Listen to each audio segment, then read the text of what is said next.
Madam, good evening, and we are live now. Shall we start? Yeah, sure. So, good evening, doctors, and all the participants. As we all know that we are celebrating the National Nutrition Week 2022 in the first week of September, and on that we are coming up with many new topics, many new roles on nutrition in different phases of women's life. And today's the program is on role of folic acid in pregnancy, and our guest speaker is Dr. Alaka Rath, madam. Thank you very much, doctor, for giving us this time to speak on this very important topic and the role of folic acid in pregnancy. It is our honor to introduce Madam. Madam is a gynecologist and obstetrician based out at Cuttack, Odisha, and she has a vast experience of more than 10 years in the field of obstetrics and gynecology.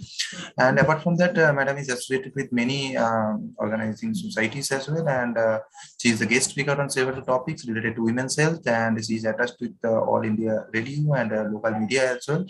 So with this short introduction, I request Madam to take over the session, and meanwhile I request all the participants for your active participation, and please drop your queries on the QA dashboard of the Shield Connect page. So once the talk will be over, we can have a small chat with Madam on the very important topic. So thank you very much, Madam, once again for your valuable time on our platform Shield Connect. And over to you, ma'am, for further proceedings. Thank you very much. So good evening, ladies and gentlemen. I would like to thank Shield Pharma for arranging this webinar.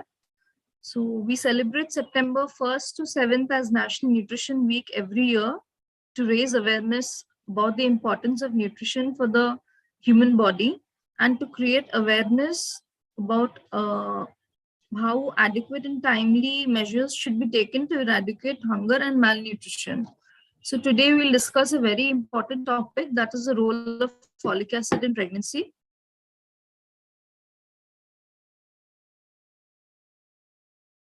So first of all, folate versus folic acid. Folate is just a natural complex form, whereas folic acid is the synthetic simple form. Folate can be found from foods such as dark green leafy vegetables like broccoli, asparagus, lentils, beans, peanuts, strawberries, kiwi, orange juice, and liver. But it can be lost through cooking and processing, so the absorption is hardly 50%. Whereas folic acid has only one glutamate molecule attached and is used in nutritional supplements and food fortifications, and it's the only form that can be transported across all membranes, so the absorption is more than 93%. So folic acid is a synthetic form of a water-soluble vitamin B that is required for DNA synthesis and cell division and plays a critical role in fetal development. It is required to make normal shaped red blood cells. It helps prevent anemia. It helps prevent birth defects, particularly neural tube defects. It helps prevent preterm birth, preterm delivery, low birth, fetal growth restriction, and reduction in blood homocysteine level. And it helps prevent heart disease, stroke, and certain cancers also. So when the baby is developing early during pregnancy, folic acid helps form the neural tube.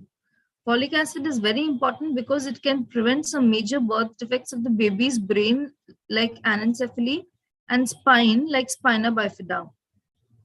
The neural tube forms the early brain and spine. Folic acid is a pregnancy superhero. Taking a prenatal vitamin with a recommended 400 micrograms of folic acid before and during pregnancy can help prevent birth defects of a baby's brain and spinal cord. So coming to metabolism, homocysteine is sulfur-containing, highly reactive amino acid that is synthesized during protein catabolism by the conversion of methionine to cysteine. Homocysteine is metabolized by transsulfuration depending on vitamin B6 and remethylation depending on folate and vitamin B12. But if there is decrease in folate, vitamin B6 and vitamin B12, it leads to hyperhomocysteinemia, leading to atherosclerosis, CAD, MI, stroke, thromboembolism, peripheral vascular diseases. There will be endothelial dysfunction, alteration in hemostasis, oxidation of low-density lipoprotein, activation of inflammatory response, and altered cholesterol and triglyceride metabolism in vascular cells. Here you can see how the elevated homocysteine levels increases the risk for cardiovascular disease. So what are the foods that are naturally high in folic acid? The first group is liver, nuts, and peanut butter, and dried beans or peas. The second group comes juices, orange, tomato, pineapple, and then comes fruits, orange, avocado, cantaloupe, and leafy green vegetables. But nutritional sources alone are insufficient, so folic acid supplementation is required. Now, how do you get folic acid? By folic acid tablets. So here you can see the interaction of different drugs with folic acid. For example, if it's chloramphenicol, the effect will be reduced folic acid effect. If it's phenytoin used during epilepsy, the interaction is loss of seizure control and decreased phenytoin levels. So accordingly, here you can see the interaction of different drugs and folic acid. Who all need folic acid? All women in the childbearing age, in the reproductive age group, for 14 to 50 who could become pregnant, they need folic acid, and obviously all pregnant women also need folic acid. Folate deficiency occurs in about 25% of pregnant women in India. Congenital malformations like neural tube defects, orofacial clefts, and cardiac anomalies are seen. Leads to anemia, spontaneous abortions, preeclampsia, IUGR, and abruptio placentae. Folic acid is necessary for red blood cell production and neural tube formation. Folic acid supplementation has a strong protective effect against NTD. More than half cases can be prevented if the patient has taken folic acid. Other congenital anomalies like cardiovascular defects and limb defects, pediatric cancers like leukemia, pediatric brain tumors, and neuroblastoma. So what exactly are neural tube defects? Neural tube defects or NTDs are birth defects that occur early in pregnancy. It's the second cause of infant mortality, the first being congenital heart defect. It folds on itself and forms a tube within the first month of pregnancy. But neural tube defects occur when the neural tube doesn't properly close. This is the slide that I wanted to show you. You can see that's the neural tube. If the anterior neural pole doesn't close properly, doesn't fold onto itself, it leads to brain defects like anencephaly. And if the posterior neural pole doesn't close on itself, it leads to spine defects like spina bifida. Etiology, it has multifactorial inheritance like single gene mutation, Meckel-Gruber syndrome, aneuploidy, trisomy 16, 18, and many teratogenic drugs like Accutane, valproic acid, and carbamazepine. Hypoglycemia, most importantly being aberrations of folic acid intake and metabolism. Folic acid supplementation, it could modulate other adverse pregnancy outcomes, seizures in women known with epilepsy or seizure disorders, preeclampsia, pregnancy-induced anemia, autism, fetal growth restriction, and preterm delivery. Folic acid supplementation, an important part of the prenatal care of women with epilepsy. It plays a role in reduction of the incidence of gestational hypertension or preeclampsia. It corrects hypohomocystinemia, thus optimizing the homocysteine pathway and reduces the risk of autism. So dose, we come to three groups. Low risk group, it's 0.4 milligram per day beginning 3 months before conception, continuing throughout the pregnancy and for 4 to 6 weeks postpartum or as long as breastfeeding continues.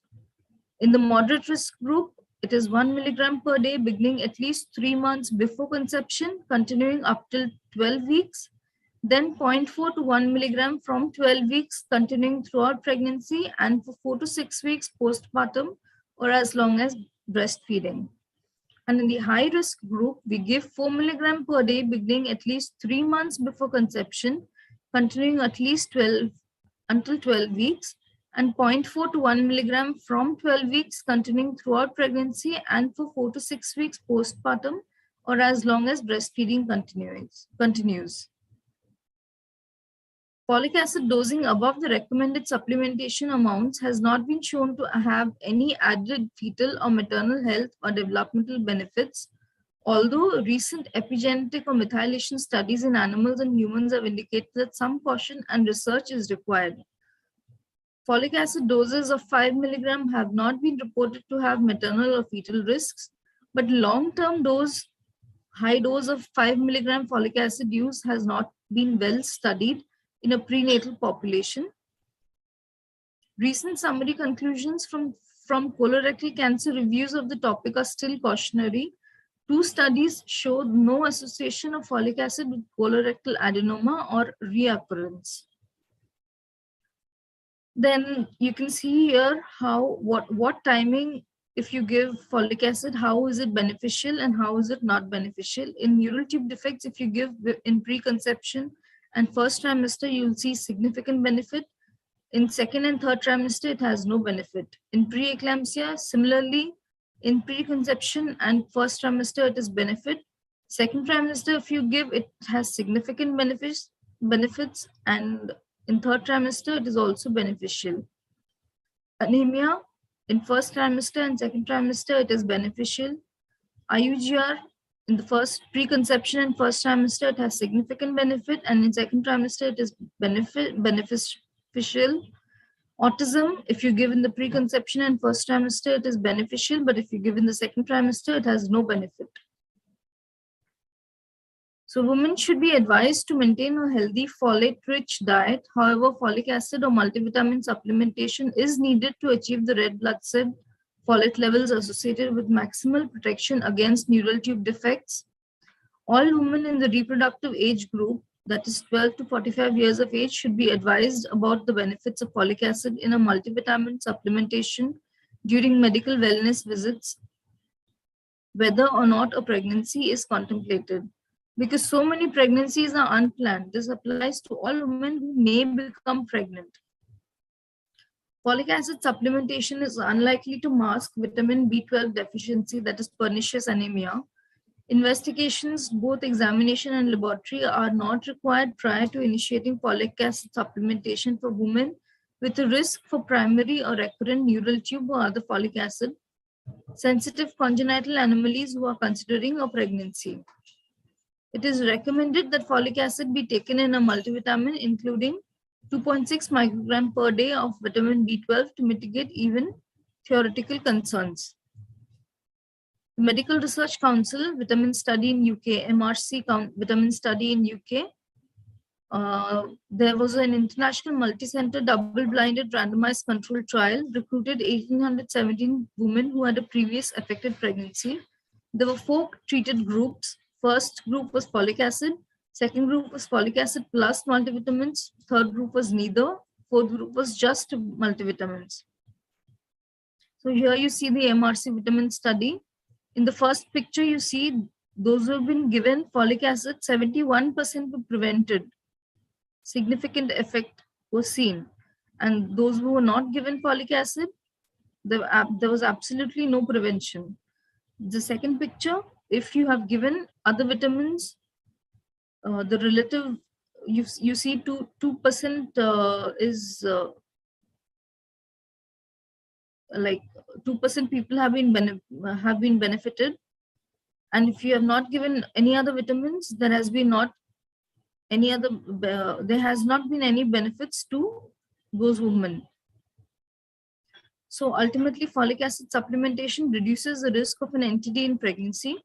Women who had at least one pregnancy with a neural tube defect should definitely get 4 milligram folic acid per day before pregnancy and throughout the first trimester. It has been shown to have 71% protective effects.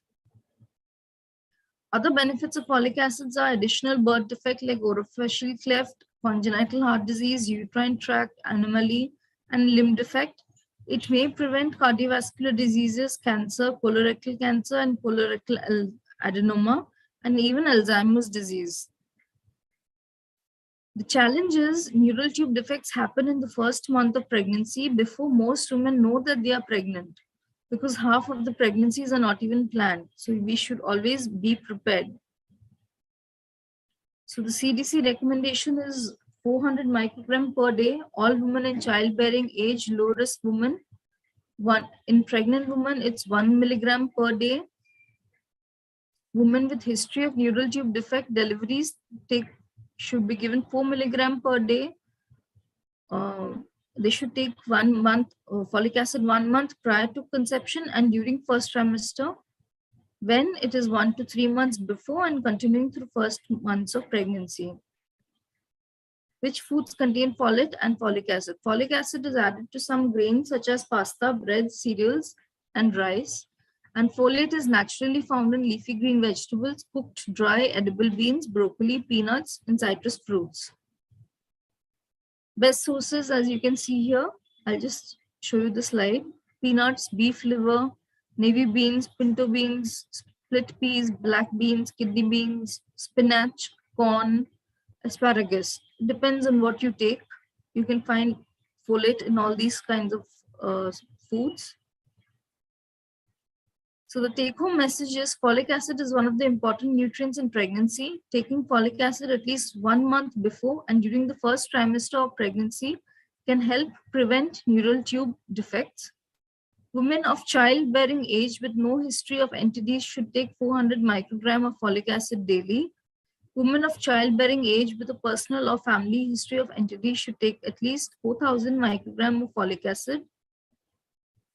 Health professionals should advise women who may become pregnant that they can most easily reduce the risk of having a baby with a neural tube defect, for example, anencephaly and spina bifida, by taking folic acid supplements. Advise them to take 400 micrograms daily before pregnancy and throughout the first 12 weeks, even if they are already eating foods fortified with folic acid or rich in folate. Advise all women who may become pregnant about a suitable folic acid supplement.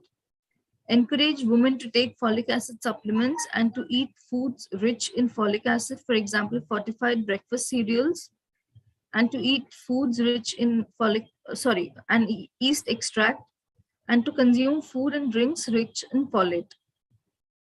Thank you.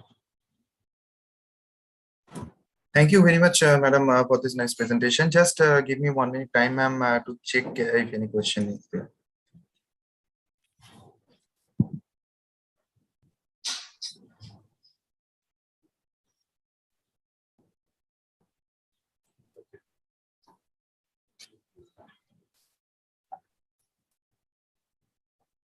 Madam, one question is, what if folic acid is not taken before pregnancy? Means when during your practical practice, when do you recommend this for taking folic acid? Pardon, what's the question? Can you repeat? Yes, ma'am. What if folic acid is not taken before pregnancy? You don't get the same effect. If it's not taken before pregnancy, you can obviously take it in the first 3 months or the first trimester of pregnancy, but you won't get the same effect.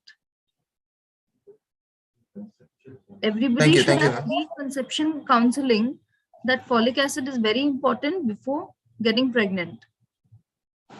And ma'am, is there any recommendation that how long this folic acid can be continued? It can be continued throughout pregnancy also.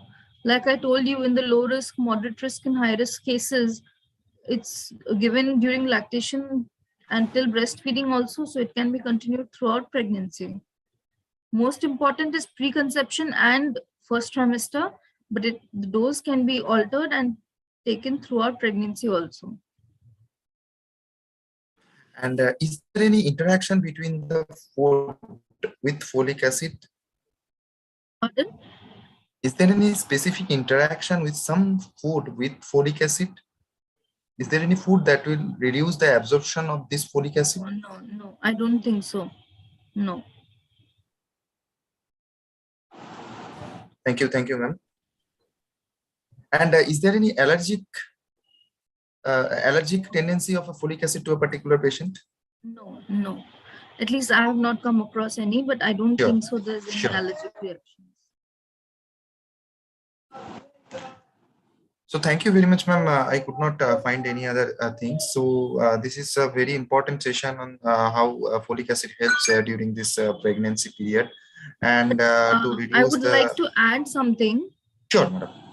Like these days, some pharma companies, they promote L-methyl folate. I would like to say it's more or less the same as folic acid. Like L-methyl tetrahydrofolate is the predominant form of dietary folate and the